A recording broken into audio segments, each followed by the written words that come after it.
What I have here may appear to be only half a controller, but in fact it is the most unhinged thing you've ever seen. Welcome back, I'm NihongoGamer, and this is the most unusual controller I've ever been sent. For sure, it is the hinged box, the H-I-N-G 3D box to be precise. And as you can see, it is split into two completely different halves that actually flip out like this so that you can use it when you want it to be on your lap. But when you don't need it anymore, you can fold it up like this and you hold it like a shopping bag. I'm pretty sure the last time I saw this design was in Back to the Future 2. Remember when the girl shows up with a hoverboard and it comes out the bottom like this? I've got a pit bull now. While the main feature, of course, is the fact that it can fold up when you don't need to use it and it's easy to carry, and let's face it, carrying your controller can be a real faff when you're at a tournament, especially when it's usually very crowded. Well, you'll be very grateful to have a nice portable controller like this, but in addition to the fact that it folds, it's also a leverless controller. Now, just to be completely transparent, this controller was sent to me free of charge for the purposes of making this video, but I was not instructed to say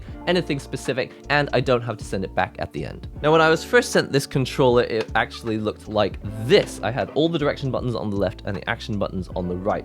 But this gap here was just a little bit too uncomfortable for me, so I asked if it could be redesigned, and that's why we have the version that you see here with the directions on the left side, but the jump button from it over on the right side. Anyway, I'm sure you've got lots of questions about this controller, so let's jump straight into the testing portion. And there's one little surprise. I have one way of using this which actually makes this controller even better than I thought. So look forward to that, but for now, let's jump straight into the testing portion for this, the hinged box, or as I like to call it, the unhinged box. Alright, so I've got Street Fighter 6 booted up here with the hinged box. Let's jump straight in and have a look at this controller, because as you can see, the buttons they may look a little bit confusing at the start. So, just to show you what each thing does, if you've never seen a leverless controller, the whole thing is that it's basically like a pad controller, but it's possible to press opposing directions at the same time. We've got left, right, down, and up. So to jump backwards, I press left and jump, and to press a forward jump, I press right and jump. Very simple. And so the first question you probably have is, why don't I just have all the directions on the left side? In the original version of the hinged box that was sent to me, this actually was the jump button, but as you can see, I had my action buttons here, and I had to like slide my right thumb over here to the left. If you are one of these people that can use all of their directions just with their left hand, you can have it that way, but personally, I find it easier to do these moves and commands in the game by pressing left and jump and right and jump with two separate hands. It's just easier for both hands to only have one thing to do. When I'm trying to jump with one hand, I have to like do this weird combination where I'm pressing like two buttons with my left hand. When I'm in the middle of something complex like a half circle motion or a dragon punch motion, and then on top of that I'm trying to like do a dragon punch motion and followed by that jump straight into a forward jump, it's just way too much hand gymnastics for me. And so I prefer to have one button on each hand like this, which is, in my opinion, probably the most standard way to use a leverless controller. But you probably want to know what all of these other buttons do. So these are actually L3 and R3, and if I go back into the game, you can see that L3 is set to drive impact, and I've got parry set to the R3 button. And in Street Fighter 6, of course, you press the parry button and a direction so that you can do things like drive rush. Now, some people may prefer to have the parry button here on the left, but I just find it easier to react when I'm like blocking or walking forwards, and then suddenly I need to react to a drive impact. I just find it easier to use my left thumb for that. So that's it for the directions, the L3 and the R3, but now you're probably wondering the most confusing part: what is going on with my action buttons? This whole thing is actually a custom configuration that I've requested. Because these lights are here, I think there may be like a PCB in here or something, I wasn't able to have extra buttons over here. So by having the jump button on the right side, I needed my buttons to be all shifted over here so that I didn't have to have all my buttons like this. So to have the most natural position for my hands, I now have my jump button here with the thumb, and then I have my action buttons over here, and just nothing for my pinky. In an ideal world, I would have asked the controller maker to just make it a little bit bigger. I just wanted to test whether this new alternative configuration could work. And so what I've done is I've put L1 and L2 actually over here on the left. And in theory, I thought that this might actually be quite a good situation, because then when I'm playing the game, if I need to do something kind of quickly, like I don't know, if I'm doing an option select or something, I might be able to use my index finger here to press the throw command. Now, I have to admit, after asking for this custom configuration, I don't think it works so well. I think that these buttons would be better off just being here on the right side, but I wanted to try it, and fortunately the controller maker was very obliging. So that's it for the main buttons. You've obviously got start over here and select if you want to use that for resetting the stage on PC. The buttons feel absolutely fine so far. They are standard Sunward buttons as far as I'm aware. But the other thing is that because of the size of the controller, you can see that it's probably really easy to put in your own custom buttons. A lot of other controllers are using low-profile key switches or key switches that are stuck directly into the PCB. I don't think that's what's happening here. Again, I haven't opened it, so I don't know what's on the inside. But if these are just standard buttons, then you should be able to just swap in whatever buttons that you like. Now, one thing that has happened by splitting the controller into two halves is that we can't really have a button here in the middle. But in a way, it's actually quite nice because now that the controller is slightly spaced, and again, we're talking about 30 we're looking at like 3 centimeters here. Because it's like 3 centimeters, a little bit more spread out, you don't have your hands coming in at this angle like you would normally have for a leverless controller. It's just slightly pulled apart. And in a way, I'm actually kind of into having my hands further and further apart. I'm experimenting and I'm open to new things. But for now, the spacing that I've got on this controller is working out just fine for me. One thing you can't really see at the moment though is that even though I'm playing on a desk, it's quite a thick controller. And so actually, my hands are a little bit raised compared to what they would normally be on a lot of the more slimline leverless controllers. Even though it's slimmer than most arcade sticks, it is still thicker than most of the leverless controllers that are out there. So if you predominantly like playing in front of a monitor at your desk, then keep in mind that when you're playing at your desk, you're going to not be able to rest your hand on the table, which, to be honest, I kind of recommend that you don't do anyway. But in order to get yourself at the right height so your hands aren't doing this, you are going to have to move yourself up by finding a chair that goes high enough up. So all's well and good, we can do all of our standard moves and play the game properly, but the question I know you really want to ask is, if we fold the controller, does it still work? And the answer is yes. So if I just lift the controller up like this, you can see that I'm still able to do all of my moves, but if I turn it like this and make it folded up, I can still play it, but it's more like an accordion now. Since you can use it while it is folded up, there is one thing that I want to show you. Now for my next trick, I'm actually going to need an assistant, so I've got a random room thermometer here, and what I'm going to do is fold the controller ever so slightly, stuff this in the middle, close it again, and now you can see we've got a brand new device. I'm going to call it the slightly unhinged box. By introducing a slight angle to the controller, I now have what is probably the most ergonomic controller I have ever used in my entire life. By having my hands not flat like this, but having them angled like this, it is so much more comfortable, and this is the sort of controller that I've actually been kind of dreaming of building for a really long time, and I don't think I've seen that many examples of this slight angle. I have seen various designs out there, but I've always wanted to make a controller like this, and now I don't have to because I've got the unhinged box, the hinged box, but with this small piece of plastic wedged in the middle, this is like the perfect controller for me now. Now I should point out, actually, there's an official accessory that puts this thing at an angle, and it's called the angle lock. It's $14. The thing about this is that it's mostly for desk use. Perfectly fits the hinge box so that you can put it right here, and you've got this lovely little angle, which makes the controller, you know, the ergonomic way that I like to use it. When you do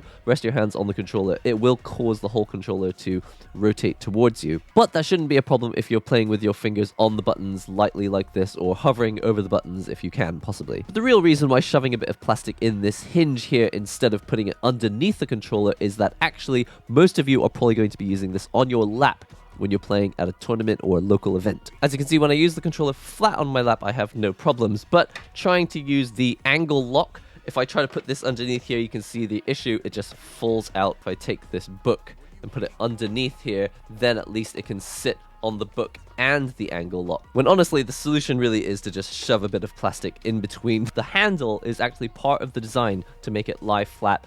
I think that's just beautiful. But lying flat on your lap like this, it works absolutely fine. I have never experienced the controller like folding up while I'm playing it. You would have to actually shift your legs together to cause it to fold mid-game, but if you've got your legs set like this, I don't feel like there's really much you could do to cause the controller to come loose. So when played on my lap, absolutely no issues in the flat mode. Slide a bit of plastic inside the hinge, close it up, and yes, this is just fantastically fun. There is one final configuration that you can use, and this is recommended on the website. You can actually use the controller on your lap like this and just have it balanced on one leg. Now, of course, there are a number of issues with this because obviously you have to tilt your whole body so that your controller is facing forward, because your legs don't come out at perfect right angles, or at least mine don't. Then there's the fact that whatever angle you get here is completely based on the thickness of your leg. So if you have a super thick thigh, then maybe you'll have the benefit of a nice angle like this. But if you've got skinny jean, skinny thighs like I do, then you're going to end up with a controller which is mostly a 90-degree angle. Something I really like about this controller, which is really interesting, is that it's not really just competing with other controllers that are trying to be small, thin, and light. This controller is like, I don't care about being any of those things. I'm just going to be wild and crazy, and that means being able to take this controller off your lap, fold it up like this, hold it like a lunchbox, and just walk away. There's just something insanely elegant and kind of retro about making a controller that looks exactly like the lunchbox that your mum gave to you to bring to school. And although I normally say don't rest your palm on the controller when you're using a leverless controller, for this, I actually don't mind having it rested slightly because I don't feel like I'm locking my hands in place by having them there. When you've got your palms locked in place flat on the palm rests and like this, like a regular keyboard, this is where I think you're going to start causing yourself a bit of damage in your tendons, ligaments, and all that. But by introducing this ever so slight angle to the controller, this is really no more than 15 degrees, I think. It feels actually quite legitimate to have your hands resting a little bit on here without causing too much pain in the long run. Now, the reason I've been thinking about having the controller like this for a little while is because I actually use an angled mouse. I actually prefer to use this. It's a vertical mouse, or it's like semi-vertical. When you have it rested on your desk, your hand is just in this perfect position instead of having it hand over for a standard mouse like this one. But why should my hands have the luxury of a slight angle only when I'm at work? I would much prefer to be able to use it in video games as well, and now I have this awesome controller. Now, if you love everything about the hinge box that you've seen so far, but you'd much prefer to control using a traditional arcade stick lever, then you can go to the website and order arcade stick versions of this hinge box. I haven't actually tested out a hinge box using an arcade stick lever instead, so I don't know how stable it is. I don't know how much this would shake around and move. Now, of course, what we've been looking at is the custom layout that I had made for me, but the main version that's actually on the website is this one, and it's $265 for the version that is PS5 compatible. So like the majority of the leverless controllers I reviewed, this is not officially licensed. It's using a Brook board inside, and if you want the version that runs on PS5 as well, you need the Universal Fusion version, and that costs $265 for this model. But if $265 sounds a little bit steep to you for the PS5 version, you can actually get the case alone. So if you have your own arcade stick buttons from maybe previous controllers, and if you have a PCB lying around from a previous DIY project, you can get the case alone for $100. And that's not a bad deal to get this folding mechanism, which you can use to create an awesome ergonomic controller as well, and then, you know, have the novelty of turning it into a lunchbox when you have it folded. But yeah, that would mostly be cost effective if you already own the parts. And if you're happy with this layout and you don't need it to run on PS5, maybe you've got yourself a Brook Wingman adapter that you can plug in yourself, then you can actually get this layout controller for $180. So that's almost $100 off just to go for the version that's PC only. And to be honest, that's a pretty good deal, because you're saving like $85 to get a controller that doesn't run on PS5, and then a Brook Wingman adapter is only like $60 anyway. It's kind of more flexible that way, because then you can use the adapter to run other controllers as well. So pro tip, if you're thinking of buying a leverless controller, you might just want to buy one that's PC only anyway and just use an adapter. Now, before we finish up, there are a few things I should probably point out about the controller. It is obviously a 3D print. The next thing is that it does have these rubber feet on here, and I think they're part of the design. When you close it up like this, it folds very nicely so that it doesn't move around loose or anything. And in fact, it's got a magnet that holds it in place. But that means that when you do have it on your lap, this is not really the most comfortable surface, having these random bits of rubber digging into your leg. The controller is USB-C, as you can see here. I'll just pull it out of my PC, and you can see I've got a regular USB-C port. And design-wise, I don't know how I feel exactly about having this exposed cable here in the middle. Now, obviously, we do need to have some communication from the left side to the right side of the controller. Maybe if there was a bit of plastic that shielded this part as well, so that you just don't see it. Not a deal breaker at all. It's just something that would be nice. And speaking of design, I'm a big fan of these people making these homegrown 3D printed designs, but as you can see, it's very standard, like, I'm a 3D printed product, and it's got like, I don't know what this gray is, but this is like very much like the 3D printed gray. And in addition to that, it's a very simple box. Like, I feel like a beveled edge here on the side, or some kind of like cutting out like a corner. On the one hand, it's very cool that it looks exactly like a lunchbox, but when it's unfolded and sitting on your lap or on your desk, it's just kind of an remarkable shape to look at. And one more thing about the shape of this controller, as you can see, it is very thick, but the fact that it folds means that when it's folded, it's twice as thick. But then again, it is still thinner than most arcade sticks, and as a result of being this size, it probably makes it easier to swap in your own components. But I think the last thing I'll say about the size is actually that it just needs to be a little bit wider, and the only reason I say that is not because I want it to sit on my lap more comfortably, but really just because I want to be able to have buttons here.